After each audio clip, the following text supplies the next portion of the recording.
Hi, it's James. Welcome back to the channel. I'm going to do something a little bit different because I ran into a friend of mine who we were chatting online, and he said, you know, I'm having a really hard time understanding the Bible.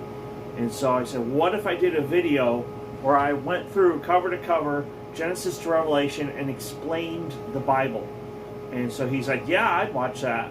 So here's what I'm going to try to do. I'm going to go very fast. I'm going to try to get this done in 10 minutes. And, excuse me. This will be a very brief explanation as to why the Bible is laid out the way it is. There is an organization to it, and if you understand it, then you'll be able to, when you do your personal reading, you'll be able to understand what in fact you are reading. So let's begin. Old Testament, 39 books, 4 categories: law, history, poetry, and prophecy. So I'm going to put that stuff up here. Law, history, poetry, prophecy. So, the law, the first 5 books: Genesis, Exodus, Leviticus, Numbers, and Deuteronomy, is also referred to as the Pentateuch. We also know the word Pentagon, so Penta 5. So there's 5 books. First 5 books are called the Pentateuch. Now, during this conversation that we're having, brief video, I want to emphasize 4 main covenants. 2 were by promise. 2 were a situation where you had to, well, I'll get into the dynamics of the covenants here in a minute. The first covenant I want to talk about is with Abraham. Genesis 12:2, God tells him, he says, I will make you a great nation, and I will bless you, and I will make your name great. And then in Genesis 15, in verse 6, God tells him that he's going to make his offspring like the stars in the sky. And he looks up at the sky, and it says in verse 6, and he believed the Lord, and it counted it as righteousness. So God is making a promise to Abraham. It's a one-sided affair. In fact, they used to do this thing where they would divide an animal, and the parties of the covenant would pass through the covenant, through the animal. But in fact, Abraham didn't have to do that. God actually did it for Abraham.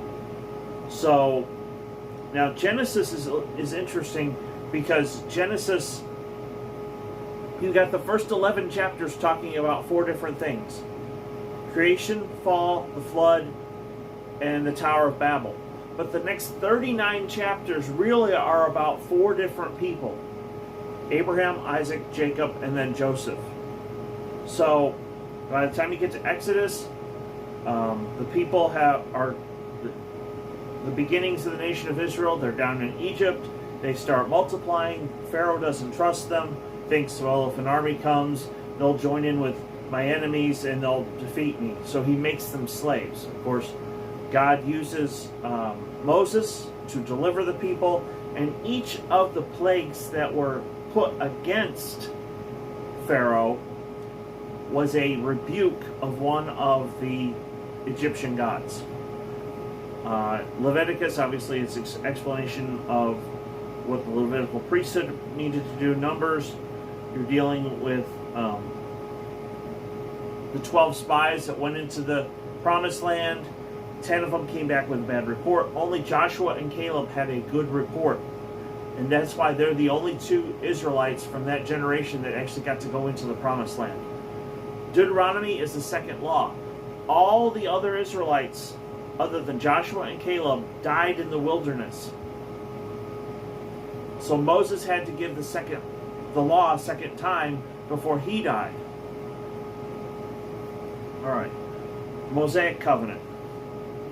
This is one of those covenants where if you do this, I will bless you, and if you break my law, I will punish you. So it's blessings and curses. Excuse me. Deuteronomy 11:26. See, I am setting before you a blessing and a curse. The blessing if you obey the commandments of the Lord, and curse it if you don't. So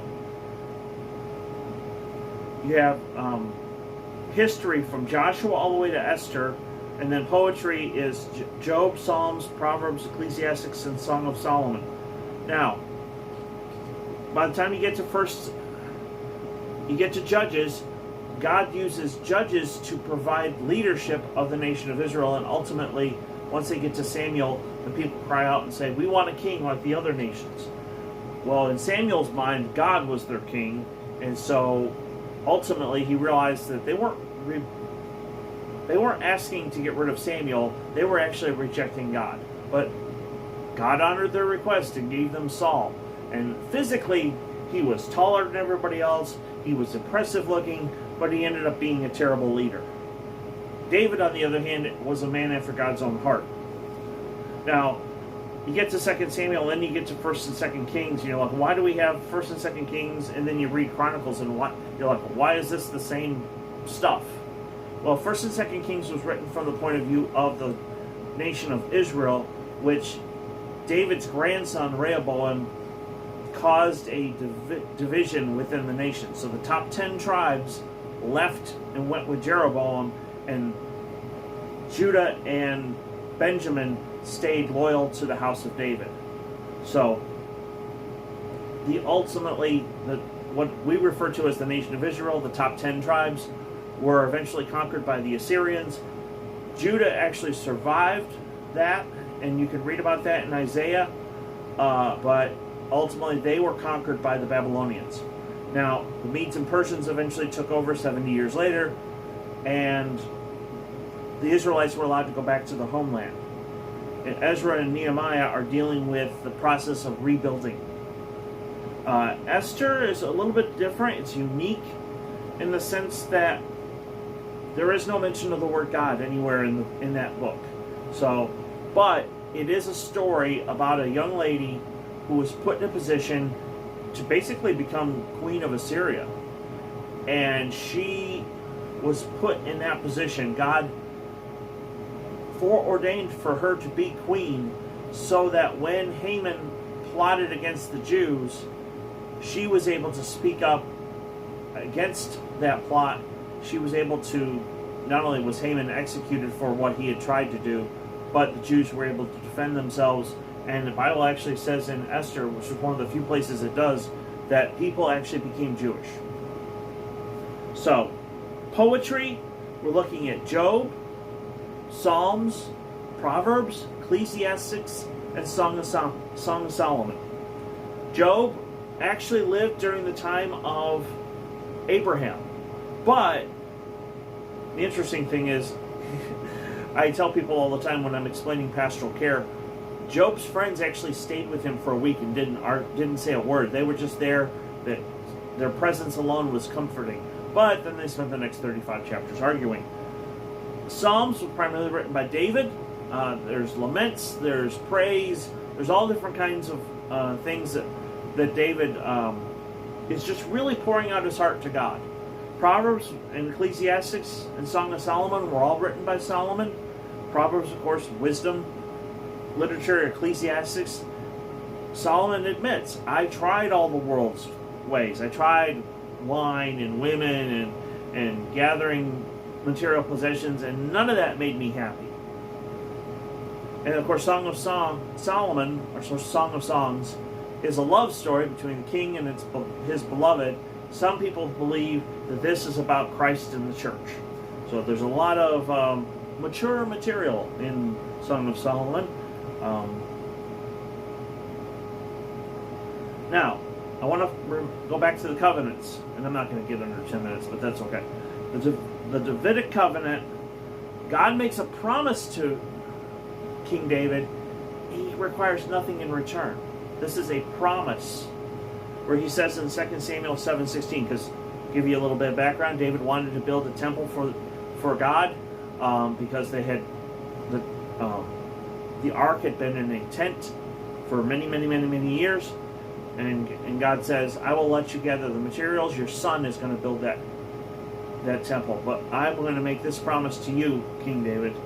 He says, and you and your house and your kingdom shall be made sure forever before me. Now, you have to be wondering, wait a minute. By the time you get to Rehoboam, who is David's grandson, the kingdom splits, And then much later, the nation of Israel falls to Assyria. The nation of Judah falls to Babylon. How could you say that this kingdom is going to last forever? Because Jesus is in the line of both Abraham and David. It's at the beginning of Matthew, but we'll get there in a minute. Major prophets. Isaiah was primarily in Judah. Jeremiah was eventually exiled to Babylon. He was referred to as the weeping prophet. Lamentations is also written by Jeremiah. Ezekiel was taken to Babylon. Lots of prophetic visions. Daniel was very apocalyptic. He was also taken to Babylon. Him and his friends. Remember, his friends were thrown into the fiery furnace, and God rescued them. It does say in the prophets, Ezekiel 36, 26 to 27, that God will give us a new heart. Isaiah 55:3 and Isaiah 61:8 says that this new covenant will be an everlasting covenant. And Jeremiah 31 verses 31 through 34 talk about a new covenant. And there he also says, God says that he will give us a new heart, not a heart of stone, but a heart of flesh. The minor prophets, Hosea, Joel, Amos, Obadiah, Jonah, Micah, Nahum, Habakkuk, Zephaniah, Haggai, Zechariah, Malachi, they're not minor because they're not important. They're minor in the sense of the size of the book. So, Joel is the one that made the prophecy about that eventually came true on the day of Pentecost. Jonah was obviously the one that was swallowed by a whale. Some people remember Malachi a lot because he's the one that talks about tithing, and a lot of churches talk about that.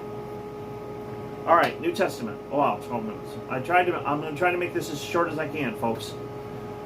4 parts to the New Testament: gospel, history, letters, and prophecy. So obviously we have 4 gospels. Why? Because there were 4 different major people groups during that time period. You had Matthew was written for the Jews, Mark was written for the Romans, Luke was written for the Greeks, and John was written primarily for Christians. And fun fact, Luke is the only one that's actually in chronological order. Acts is our history. Acts 1:8, Jesus tells them, you will take my message out in Jerusalem and Judea and Samaria and to the uttermost parts of the earth. And that's pretty much the outline of the entire book. Because by the time you get to Acts 28, Paul is in Rome. He's under house arrest, but he's able to teach and have communication with his friends, and they're able to provide for him. And so he's made it all the way from Jerusalem all the way to Rome. Unfortunately, he is later beheaded in Rome under Nero. But obviously Paul was well used by God, because the letters, Romans was the only letter that he wrote to a church that he didn't start. So there's a lot of the basics as far as theology is concerned. 1st and 2nd Corinthians had a lot of major issues to deal with, and Paul was trying to deal with those and encourage them and support them and sometimes rebuke them in dealing with those. One person in particular in 1 Corinthians 5 had a relationship with his stepmother, but he repented, and so in 2 Corinthians, Paul is encouraging them to welcome him back. He repented of his sins, so you need to forgive him.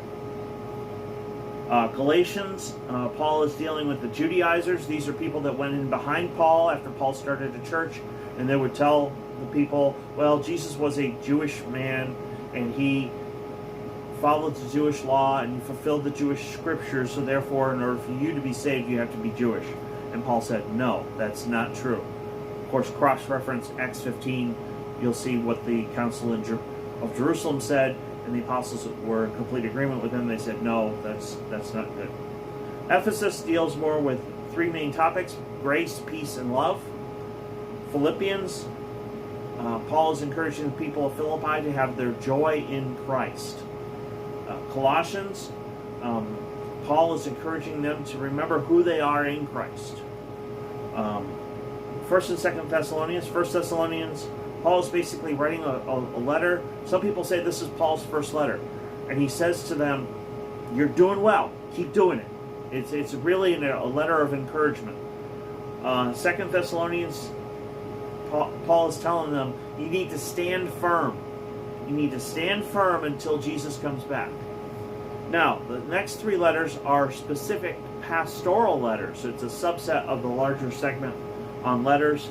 Paul is writing to Timothy. Timothy was one of Paul's people that he mentored and encouraged. If my memory serves me right, Timothy was eventually the pastor there at Ephesus. First Timothy is basically showing him how to lead a church. In 2 Timothy, he's trying to tell him, continue preaching the word. Keep at it. Don't. And then Titus, if my memory serves me right, he led a church in Crete, and he's trying to teach them how to lead an orderly church. Philemon, Paul is writing this letter to a gentleman to tell this guy, hey, this guy may have been your slave, but he is now a Christian, so you need to welcome him back as your brother. Hebrews is a general letter. Some people say it was Paul that wrote it. Some people say that Barnabas wrote it because the language is a little bit different. But as a side note, and I want to point this out, Paul and Peter sometimes used scribes to dictate what they were saying. So if the writing style is a little bit different, it may have been not because the author was different, but because the scribe was different. Hebrews, the main point of Hebrews is that the Jesus covenant is better than the Jewish law. The covenant, Jesus fulfills the new covenant that was promised in Isaiah and Jeremiah and Ezekiel. That covenant is much better than following the Jewish law. Jesus is our high priest, and he fulfilled everything that was promised. Book of James was a general letter written by the Apostle James, and he sent that letter out to many different people. He basically says to them, put your faith in action. Yeah, you can say you believe. Even the demons believe and shudder, but you've got to put what you say into action. Peter does the same thing with these general letters. First Peter is encouraging persecuted Christians. And Second Peter, he's telling the churches how to deal with false teachers. First John deals with some important commands, especially around loving one another. 2 John, he's encouraging them to walk in truth and love. And 3 John, he's encouraging them to grow in Christian fellowship. Jude is encouraging Christians to contend for the faith. And then, of course, we get to the last book, which is the prophetic book of the New Testament, the book of Revelation. This is the vision that John gets of the end times. John is the only one of the apostles.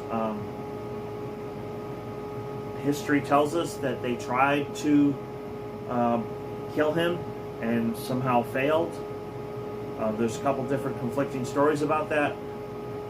But because they did not succeed, they exiled him to Patmos.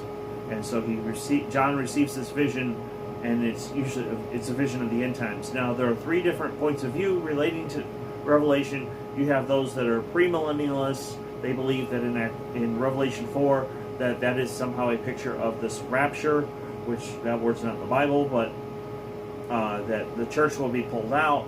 Then there'll be the 7-year period of tribulation, and then Jesus will return and begin his 1,000-year reign. There's mid-trib.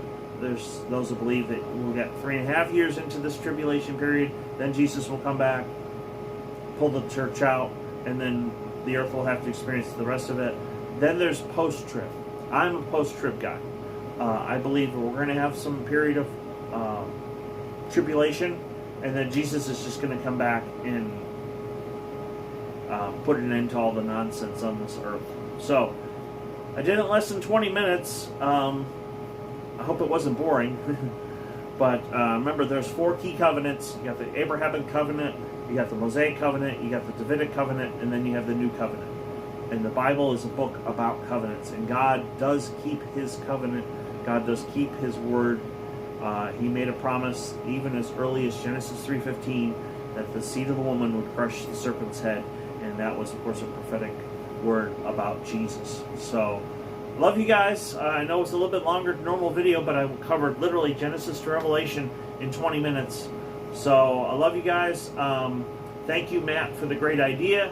And I got a few other things I need to take care of, so I hope you have a great weekend. And next week we'll get back to the Gospel of Matthew. Until then, have a great day. Bye.